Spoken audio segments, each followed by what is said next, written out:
This podcast is brought to you by the creators of Emmy Award-winning Rising Phoenix. Supported by global partners, Adidas and Procter & Gamble, the proud makers of Oral-B, Pampers, and Gillette.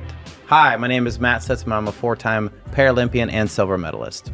And I'm four-time Olympic gold medalist Michael Johnson. Welcome to our podcast, Rising Phoenix. What does it take?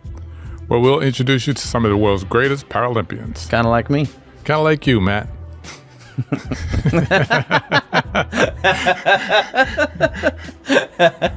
You'll hear about their life stories, what it takes to get this far, and their hopes for Paris 2024 and beyond. Well, here we are for episode 1 of our new podcast series, Rising Phoenix, What Does It Take? We're actually here at the Adidas Arena in Paris, home of para-badminton and para-powerlifting. Very exciting. What are you looking forward to, Matt? I am looking forward to competing. This will be my 4th games, so I'm excited about that. Plus, my family gets to come. On top of that, there's so many great things that are happening at the games. What are you looking for the Paris Games? I think just having crowds back in the stadium. I mean, Tokyo was, I wasn't even there. I was doing my commentary remote, so good to be back in the stadium where, and people just celebrating the Olympics and Paralympic Games. I think the stadiums are going to be packed. So the title of the podcast is a nod to a film that you were involved in a couple of years ago. You want to tell us about it? Yeah, it was Rising Phoenix, which is an Emmy award-winning film. I was happy to be a part of a film that really took sport and disability and was able to show the world what people with physical disability can do in sport. In fact, on our podcast coming up, we're actually going to be talking to a bunch of amazing athletes that are also helping and wanting to promote that. So you and I both love sports, right? We absolutely do. But could you imagine, being a young, promising track athlete and then have something happen to you that threatens all of that? I was born without any arms, so I couldn't even imagine what that would be like. That's exactly what happened to Kadeena Cox, who not only excelled when she came back to her own sport, but then through her rehabilitation, took up another sport and now is a 2-sport athlete. She really wasn't content just running the Paralympic track. She actually dominates the cycling track too. Did you know there's a record of 236 medal events for the women in Paris 2024? I did not know that, Matt. There's a lot, though. That's a lot of medals. That's a lot. And our guest will be doing all she can to ensure that she brings home some. Welcome to Rising Phoenix. What does it take? Kadeena Cox. Hello. Thanks. Hello. Hi, Kadeena. How are you? I'm good, thanks. How are you? Very good. Very good. Welcome. So tell me where you're at. So I'm at the velodrome. I've just finished my gym session. I've got a cycling track session this afternoon. You're in the velodrome today training, but obviously you can't run on the track in the velodrome. So talk about the balance between the cycling training and track training. It's actually quite a fun balance. I think I do maybe 2 or 3 bike sessions a week, and then 2 running sessions a week. I can't tolerate the running so well. I'm getting older. It's breaking my body a bit more. But yeah, I just kind of split it pretty equally. I have the benefit of having the cycling help my running a little bit, just in terms of the 400 meters. So I can do some of the more longer lactic sessions on my bike. But it's still fun. Yeah. So growing up, you were very much into sports. In fact, I heard that you actually wanted to be a winter athlete. Is that true? Yeah, I was trying to get into bobsleigh actually before I got ill. Not bobsleigh, skeleton, because that was the funner one. I felt like I wanted to go down head first because why not? So you like going fast, basically. I like speed. That's probably why I enjoy cycling, because I can go really, really fast. I could put a motor on that bike for you if you need to. I mean, it might be cheating, but I'm here for it. I do want to hear just a little bit more about the, skeleton. Why would anybody, how does anyone get started in that? So, what was your attraction to that? And it's just that kind of power and it's something different. It's not no one from my area is going to rock up and be like, oh, I've done skeletons. So I was like, I want to be that person. I want to be different. And like I said, I love speed. And it just seemed like a challenge. The only thing I wasn't really feeling was the fact that it's always cold, but But I want to go back just for a minute. You were on track for pardon the pun, a track career actually as an able-bodied athlete. And then that all changed in 2014. Talk about that and just kind of take us through what happened back then. Yeah, it seems like such a long time ago now. It's 10 years, which is crazy. But yeah, I was kind of studying for my physio degree and kind of, woke up one day and basically had right-sided weakness and dysarthria, which is kind of speech disturbance. And then I had a stroke at 23, which seemed pretty crazy. I was probably like 85% recovered. And then, 4 months later, I woke up with kind of burning and tingling from like my neck down. And it was at that point I was diagnosed with multiple sclerosis. Basically had to learn how to walk again properly, how to like feed myself because I couldn't like cut stuff, like how to like, use the shower like without falling over because I did that quite often. I basically spent like 2 months just in the house with my mum looking after me.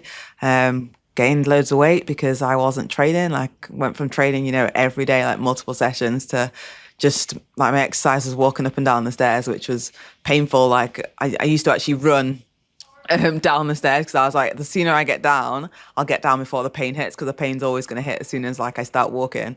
My mum would be like, stop running. I was like, well, this is as much exercise as I'm going to get. I suffered a stroke a few years back, and obviously I was beyond my athletic career at that point. But, I was able to make a very quick, fairly quick recovery. And you talked about having to learn a lot of things and how to do a lot of things. And it was the same with me. I had to learn how to walk again, I had to learn how to do a lot of things. But I felt like having been an athlete for so long, it was sort of familiar territory for me. Like I knew the challenge. I understood, how that recovery was going to go, and just, sort of looking for these tiny little improvements every day. It was something that I was so familiar with that I think it made it a lot easier for me relative to anyone else to make that recovery. It wasn't easy, but a lot easier. I'm just wondering if you, because you have been an able-bodied athlete in athletics before you had your stroke, if you felt like that was an advantage for you, even through that difficult transition. I used it maybe like as like, like rehab from an injury, and just had that kind of like, the small goals, like, obviously there's the bigger goal of being able to get back and be walking or running or whatever. But there was like small incremental goals. And I think that mindset helped me to like get back. Like I was able to think of it in like a sporting context, knowing that, it's not going to happen like, straight away. And there might be some steps backwards, but like just keep working towards the small goals and pushing myself. I think you're able to push yourself that little bit further when you're an athlete because you're so used to having to dig deep, into that hole, like, and be able to like push past that, that pain barrier. But I think my physio loved me because she's just like, okay, we're gonna keep going, like we're doing this, and she's like, okay. And we had like it was like a gym, and like I was trying to like run across it, and she was like, I think we've like outgrown this. Like I've never gotten to this point with like any of my patients, but like I feel like we've outgrown this. So we had to like think outside the box. But yeah, it made it kind of like fun, like not fun, but like I think more fun because I was an athlete. I was able to kind of just switch into that kind of mindset of like rehabbing.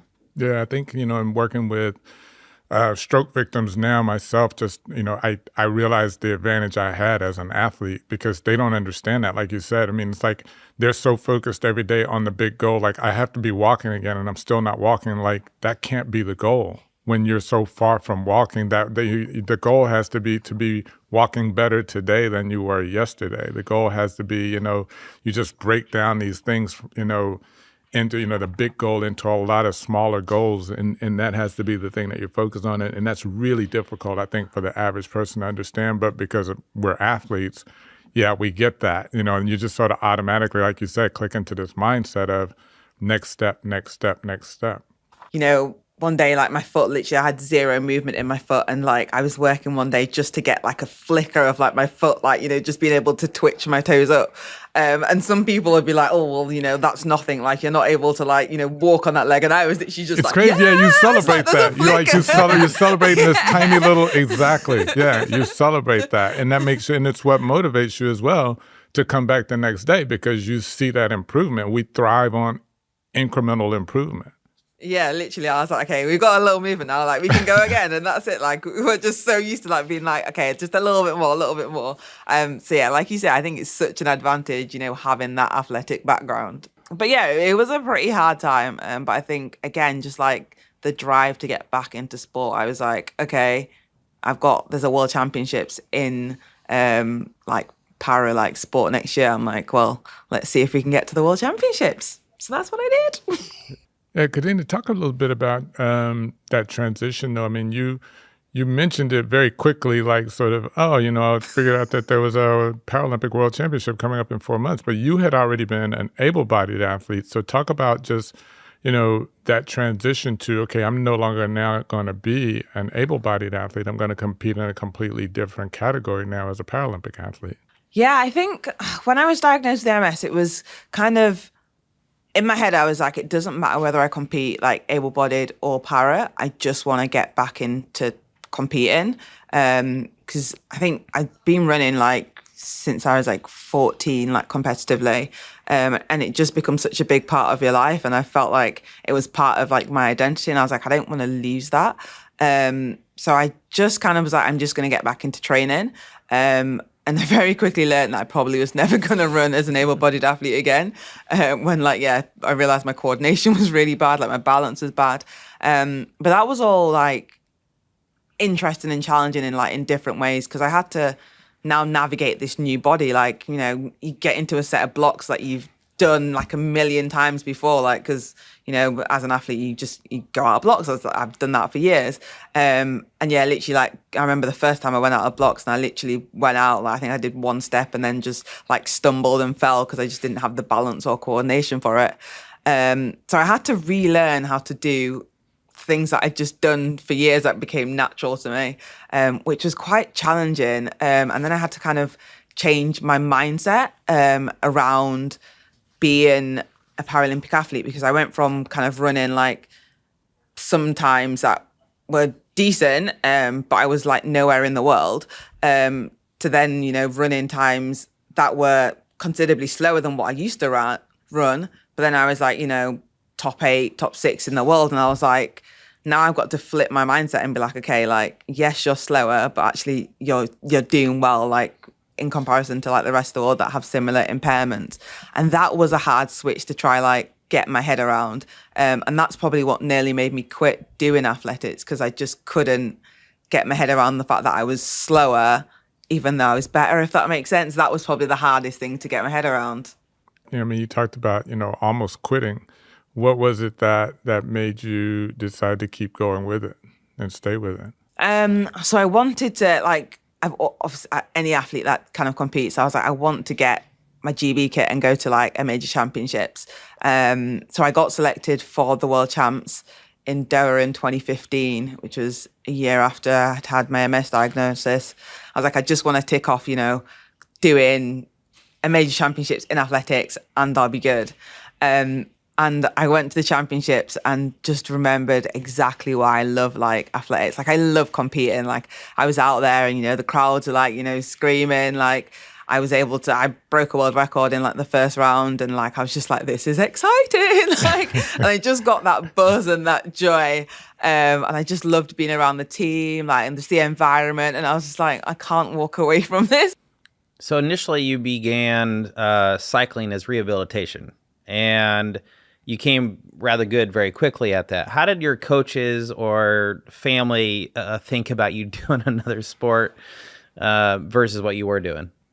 So I literally got good at cycling. I just was using it as rehab when I couldn't run because of my balance. So I was on a watt bike. Someone said, like, you've got pretty decent powers. So I spoke to British Cycling, and they were like, you could be really, really good. And I was like, okay, cool. Never rode in the velodrome before. I remember like my first, like the day before, the first time I rode on the velodrome, I'd not rode a bike, like a moving bike, since pre like MS. So I think my brother must have been like 9 or 10 at that point.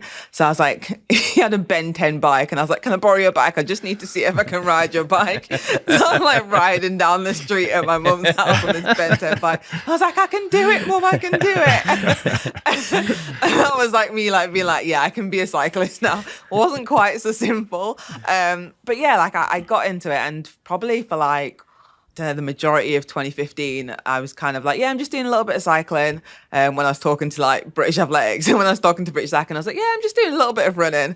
And I kind of kept it quite quiet for like the first like probably like 6 months or more. And it wasn't until I got selected for the Athletics World Championships, my cycling coach was like, sorry, what? He was like, I didn't realize you were like properly like competing. And I was like, well, I told you I was running. He's like, yeah, no, you didn't give me all the information. You're like, surprise. I was like, you should have asked for more details. So yeah, what didn't go down too well, which is why I had to make the decision. Because weirdly at that point they kind of was like, well, no athlete can be elite in 2 different sports, and that's probably not something you say to me. You tell me that's not gonna, I can't do it, or it's not gonna happen. I'm gonna be like, okay, cool, let's do this. Like, so yeah, that probably like spurred me on to want to do it. But yeah, they weren't particularly happy because they just thought it'd impact my performance in like, you know, either one too much. My mum was like, do you, like, she was like, you're built to do this, like, do what makes you happy. So my family were like 100% behind me, but yeah, took a little while for like my coaches to get behind it. So what's it like racing in the velodrome versus like, you know, on like a road course or something like that? Because it's banked, right? Yeah. So I actually didn't go to the top of the track until after Rio, which is my first Paralympics. I've never been to the top of the track, which everyone's like, you've not been to the top of the track and you're Paralympic champion. I was like, I don't need to be up there. Like, the shortest is around the bottom, right? Exactly. That's the fastest route. That's all I need to know.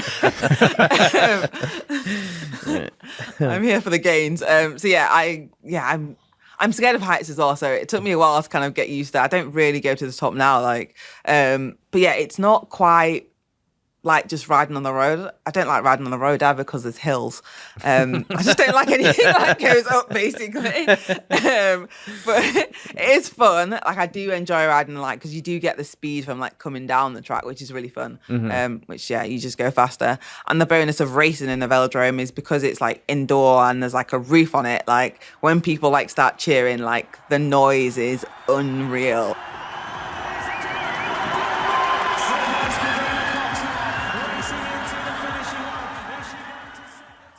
Like the roof's about to come on, and like if they're shouting your name or like, you know, come on GB, like that literally, like Michael know, you know, that last like bit, that last like 50 meters of like the 400, like it's the same in like the 500 meter time trial, like your legs are burning, but like, you know, that crowd, that they get you going. And like I say, the velodrome, just like the noise just kind of just like radiates because you've got that lid on it, I always say.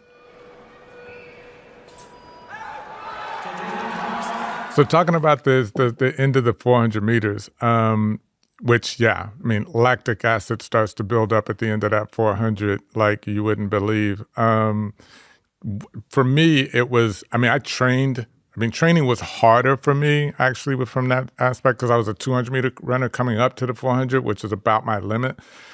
For you, talk about, you know, just kind of that experience for you, that end of the 400 and what that feels like. Oh, it's horrible. It's not the most enjoyable feeling in the world. I think you have to be crazy to be a 400-meter runner, honestly.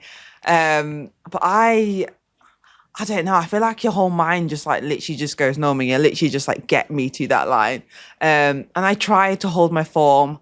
But I just basically think if I run a good enough 300, then I should be far enough ahead that all I've got to do is just keep it together. I'm like, just keep it together, Cads. Like, keep it together or they won't catch you. But it's just horrible. Your legs just feel like they're flooding. They feel like, you know, you're going through like concrete legs going through treacle. Like, it's just not the most enjoyable feeling. And then you finish, but your legs still hurt. It sounds simple. All you have to do at the end of the 400 meters is hold form, right? But it is very, very difficult because your body wants to just form, give but up. You look like you're swimming. Your body wants to just give up.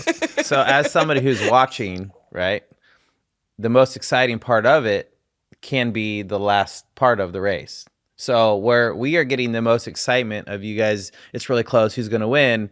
For you guys, that's when it's burning the most, and you're in the most. Like, let me just get finished. Yeah, it's a little different from our perspective. We're hoping that it's not that exciting. We're hoping we're just so far ahead that no one is you're hoping, like, I hope this doesn't get exciting. You ever been in one of those situations where you are ahead and then you start hearing the crowd roaring more? You're like, well, what's happening behind me? Because you know what that means. If you start hearing the crowd, because you can't see. Really? And if you hope you don't hear that, because that means someone is coming to get you. Yeah. And they're literally cheering for that person to close on you. And you're like, exactly. no! Yeah, exactly. Well, that actually means I have another question. On the bike, do you have mirrors? So can you see them coming up behind you? Like in that scenario? Oh, no, like... You can't see them at all. Mirrors? So it's like on a bike? Normally, do you have a horn? I wish I had mirrors. What do you think? It's track cycling, man. It's not like out on the sidewalk. It's when she was younger and she was riding a little brother's bike that she had, like the Ben 10 bike. But now, she's not still riding the Ben 10 bike in the velodrome. Got a basket on that? Mirror just on the side. And a horn. That's got to carry all those medals. You got to get them home somehow. She's got 1 lap to go and she is still leading. She's on fire. Those burning, flaming shoes are doing the job. Kadeena Cox on the back straight now, going to bring it home. Yeah, she's extending her lead with 1/4 of a lap to go. The gold medal will go to Kadeena Cox. Well done, the gold medal. So let's talk about classification, because you got reclassified before. Was that before 2016? Yeah. So, I mean, I think for the non-para person, the classification is really difficult to understand. So in your best sort of, synopsis, explain to us, what happened using yourself as an example in your reclassification. Like, how does that work? What happened with you? I mean, the neurological conditions are really hard, to understand, because it's somewhat subjective. Obviously, if you've got someone that's, missing a limb, you can see, it's not there, you can measure it. Whereas, with the neurological, it's kind of a bit more subjective. So for me, I've got MS, which affects, I've got muscle spasms and spasticity, which is what the neurological classifications are based on. So it's kind of the level of your spasticity. So I went from being a 37 to a 38 because I had, I don't know, I think I may have had another relapse in between my classifications, but I had 3 limbs affected. So because 3 limbs were affected, I was no longer hemiplegic, so I couldn't be a 37, but I was too able to be a 36. So I just got whacked into the 38s, which wasn't ideal. And the same happened in cycling. I went from being a C2, which is kind of, a high level of impairment. And basically I was told I rode too well, so they put me as a C4, which was, 2 classifications higher. And even the people in that class were like, oh, it's not fair that she's here. You're more impaired. You should be in a different class. And then I raced them and they were like, okay, no, it's not fair that she's here. She's too good. So typically, the classification is following you. It sounds like the level of difficulty just follows you. Wherever you're at is most difficult for everyone else. You're like a trendsetter. I mean, I like to try, but it makes my life harder, I'll tell you that. The final of the women's 400 meters, T38. And away they go. Cox out strongly in lane. So at Rio, it is my understanding that you are the first person in 32 years to earn 2 gold medals in 2 different sports at the Paralympic Games. That's insane. Yeah. That's awesome, right? Tell me a little bit more about that. Yeah, I didn't even know that was a thing until a newspaper article came out, and I was like, "Oh, that's cool." I didn't know. I was like, I just want to do the 2 sports. Someone told me I can't do it, so I'm going to do it. That was my mindset. And I enjoy doing what I do, and I enjoy challenging the norm, I guess. So I was like, I'm just going to go out there and enjoy my 2 sports and be the best version of me. And I made a bit of history along the way.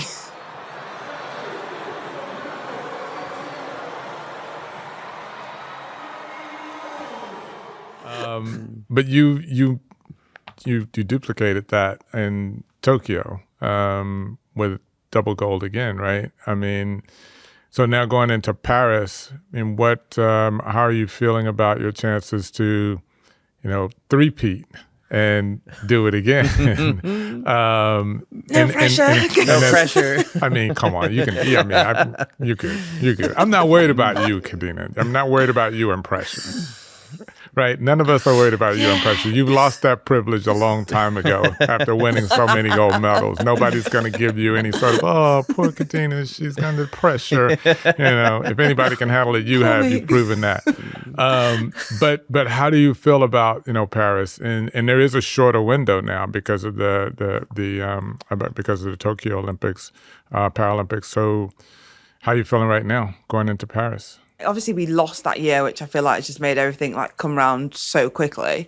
So last August, I actually had a pretty bad relapse, which totally wiped out my right side. So I lost function down my right side again. So I've had to rebuild.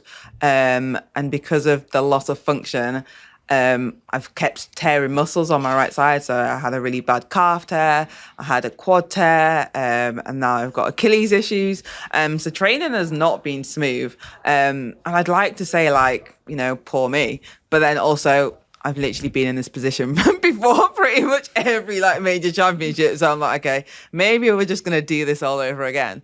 So I'm, I don't know, can I say I'm nervous? I'm nervous in some ways, but also right now I'm in a good place. We've had a few really good weeks of training, and things are coming together. And although it feels like time's running away from me, I also know I've done it before on limited time. So I have faith in the more mature senior athlete being able to go out there and do what I need to do. And I think with this games, I actually just want to enjoy it.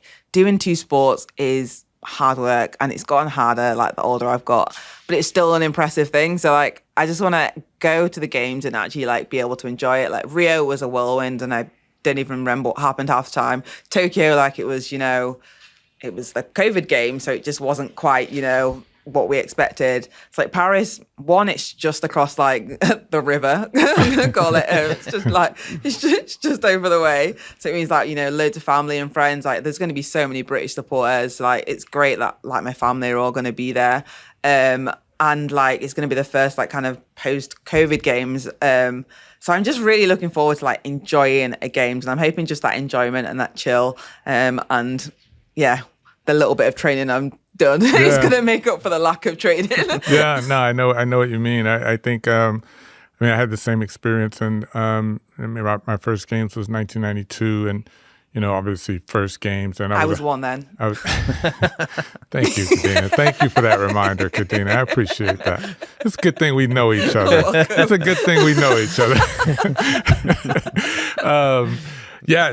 But that was my first 1992. Obviously I wanted to do well, nervous and just kind of focused. And 96 was a home games for me, and I'm going after history. And so I remember 2000 being the first game, that was my last games, but it was the only one where I really got a chance to just enjoy it. I wasn't doing the double, I was just doing the 400 meters. And it was a great experience to be able to just be at the games and, enjoy it. It's also enjoyable to win too, so I won, so that made it made it better. But yeah, I know what you mean. You do want to be able, and I do have great memories from that games.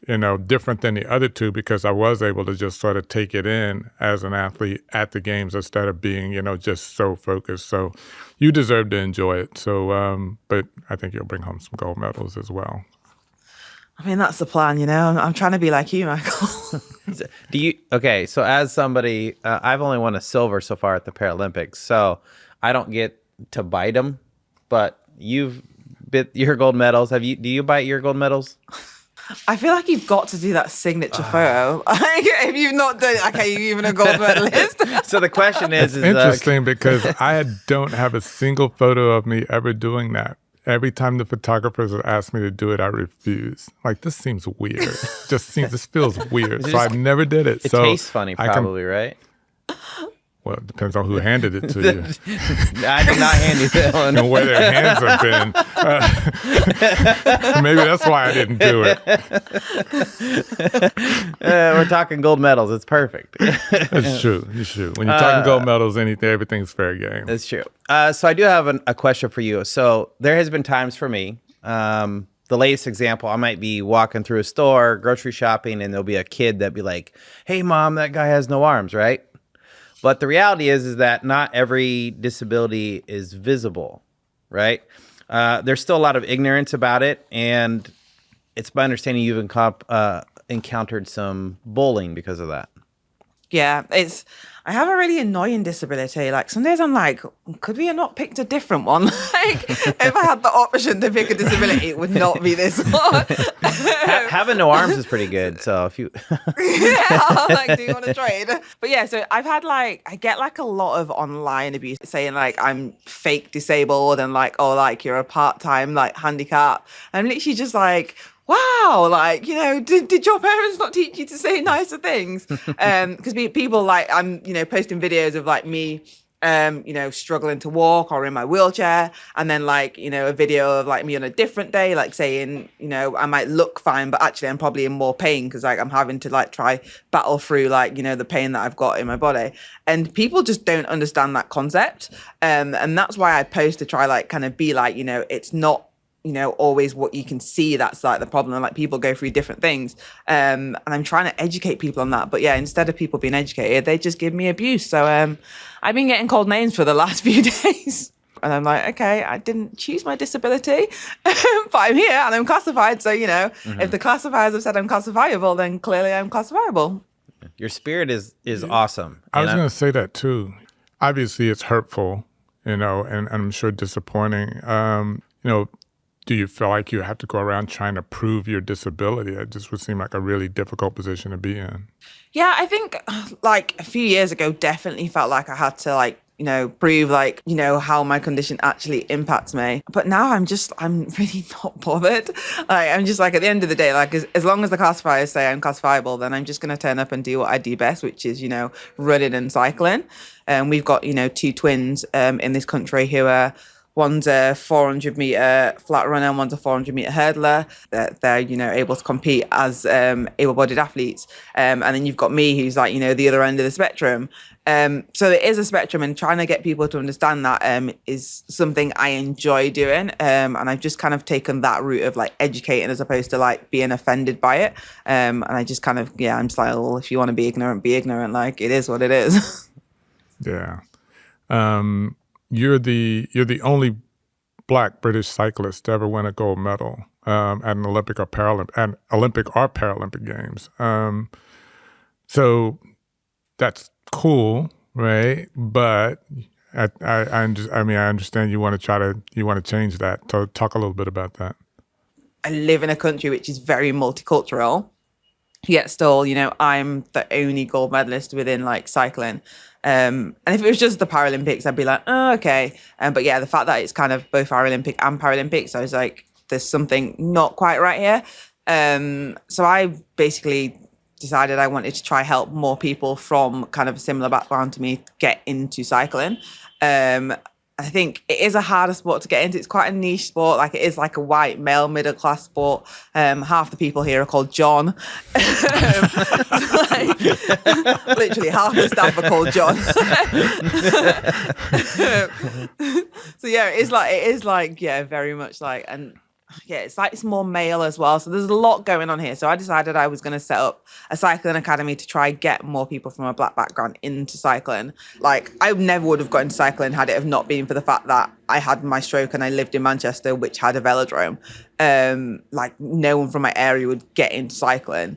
But I feel like your background shouldn't prevent you from doing that. But because of, you know, cycling being such a niche sport, because it's so expensive, like, I had to fundraise for my first bike, and I didn't want other people to have that as a roadblock. So I was like, you know, well, let's take all that out. I'm going to support these riders. And if you've got the talent, like, I'm going to try get you as high as you can. So yeah, it's great to see like my teammate Rihanna, who is now like my little sister. And the same for one of the para riders, Sam. He's now world champion as well. So it's great to see that like actually what I'm doing is like it's having an effect. And now we've got more people in like at the top. It's like, okay, little kids can look up and be like, oh, I want to be like, Sam or Rihanna or Kadeena. Because I feel like if you see someone like that looks like you feel more like you can be that, if that makes sense.